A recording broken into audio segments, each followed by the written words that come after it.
Good afternoon. Today I'm going to be sharing with you why equal shared parenting and 50-50 custody should be the standard across all states. Courts generally serve an every other weekend standard visitation, generally to the father after a split. And for near 70 years, we've simply accepted this instead of questioning it. How would your view of the subject change if you knew that this was least beneficial for a child, and also that most courts enforce it because they receive federal incentives for every dollar of child support paid?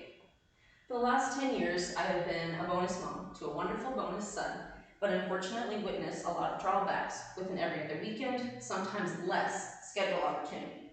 I've also assisted my husband in litigation paperwork that helped him to gain visitation that at the time was being illegally denied. This situation motivated me to further my research on children in one-parent homes, parental rights in New Mexico and across the country, and the benefits of shared parenting. This 10-year research has ignited a passion for justice in me and led me to the career path that I'm on today. You may say, I have no children, why do I need this knowledge? Well, I'm going to open your eyes to a real battle that's being fought in every state, every day, and how this knowledge can help you in the future to potentially make more informed decisions, and to clarify a lot of propaganda that's currently being fed to society today. The fact is, children deserve both parents. When both parents are able to provide a stable, safe, loving home, this is the best option for a child. Their emotional, mental, psychological, and even social well-being, when physically and geographically possible, is to share both parents equally. Now, for scale, an every other weekend schedule only puts the child with their non-custodial parent 16 to 20% of their childhood, and the other parent 80+%. Now, these are staggering differences in percentages by themselves, but even more so when you consider children who shared that parent, generally the father, 100% of the time beforehand. Fathers are seen as necessary and a blessing while with the mother, so why are they reduced to a simple 4 to 5 days a month after a split? Dr. Warshak, who is a professor of psychiatry in Dallas, said, if we value dad soothing a fretful baby at 3 a.m. or reading goodnight moon to the toddler while living with mom, why would we deprive a child of these expressions of fatherly love just because the parents are no longer living together? The end of marriage in no way signifies the end of parenthood. In fact, it's when parents need to come together even more and collaborate for the sake of their child. In 2022, the United States Census Bureau reported that 18.4 million children are living with no father figure in a completely fatherless home. I have here an infographic from the National Fatherhood Initiative that shows the father absence crisis in America. These children are 4 times at a greater risk of poverty, more likely to have behavioral problems, go to prison, commit crimes, 7 times more likely to become involved in a teen pregnancy, and other things that are frightening to think of a child being part of a statistic. Now, it's understood that there are special situations where the mother truly has no control over the absence of the child's father. But when a father is active, willing, involved, why would we ever purposefully choose or allow litigation to choose our kids to be put into these frightening statistics that 18.4 million children are already a part of? Further research by the National Fatherhood Initiative shows boys growing up fatherless are more likely to be absent themselves, and girls are more likely to have absent partners. In May of 2017, 12 global expert researchers and scholars of divorce and post-separation parenting shared a platform at a conference in Boston and answered big questions on shared parenting.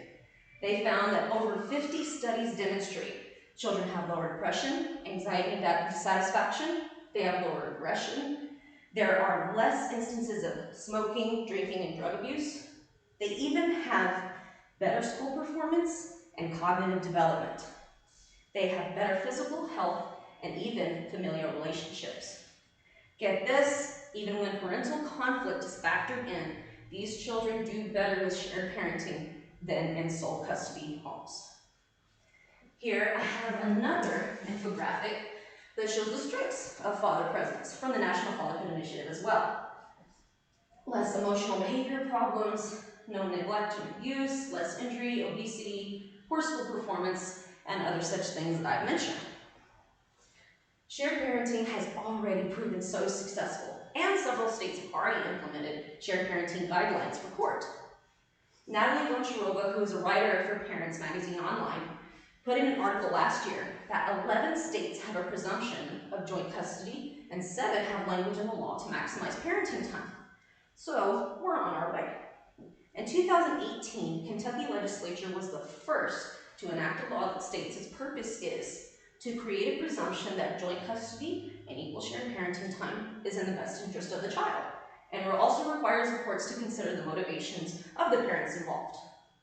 Goncharova also reported in the same article that, according to advocates, family court filings in Kentucky dropped 11%, and domestic violence filings dropped by nearly 700 cases.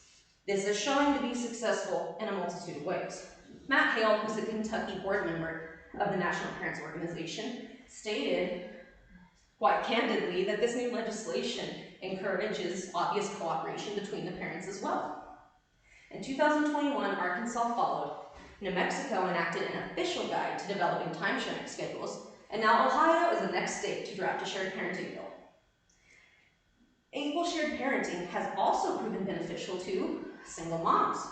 In 2021, Emma Johnston, who is the owner of Wealthy Single Mommy Blog Online, performed a study of over 2,000 single moms.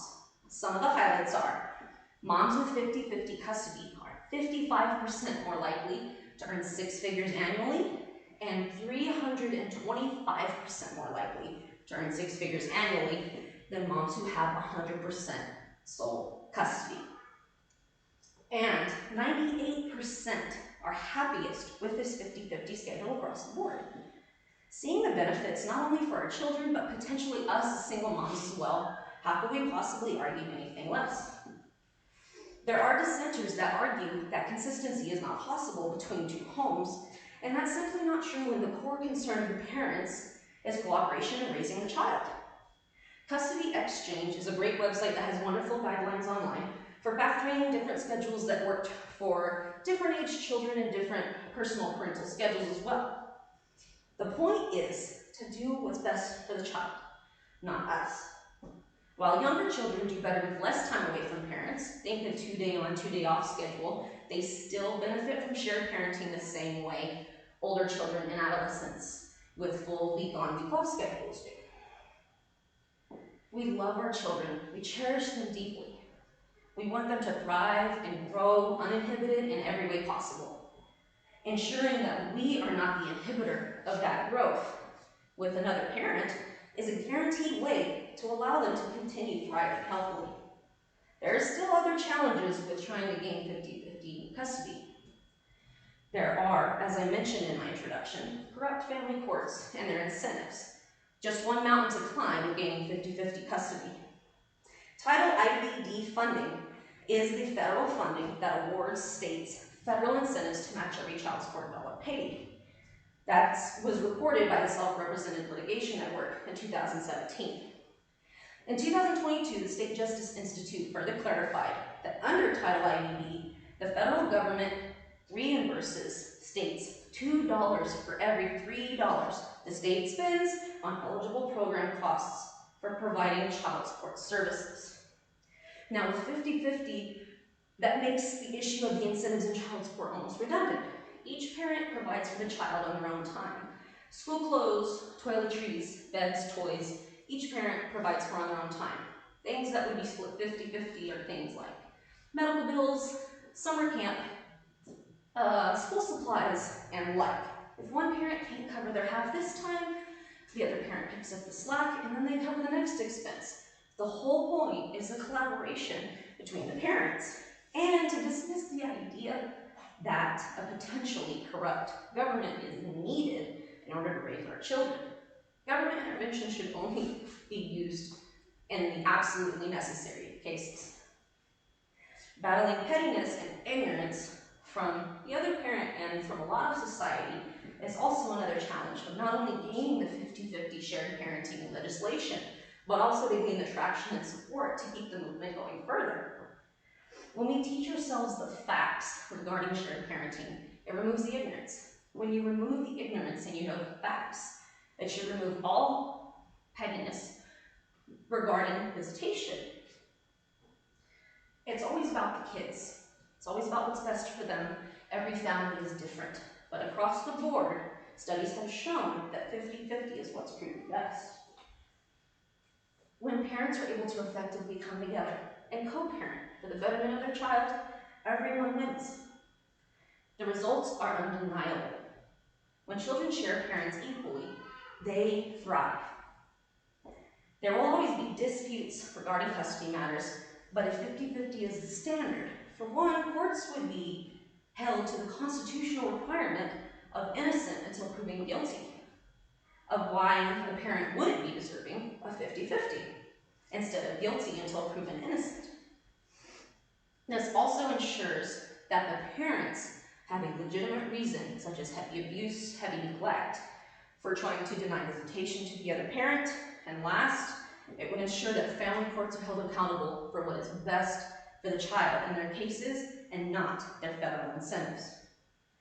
By advocating for equal shared parenting and educating the masses, we are helping to break a fatherless cycle and further the movement of equal shared parenting, not only for our children, but for generations to come.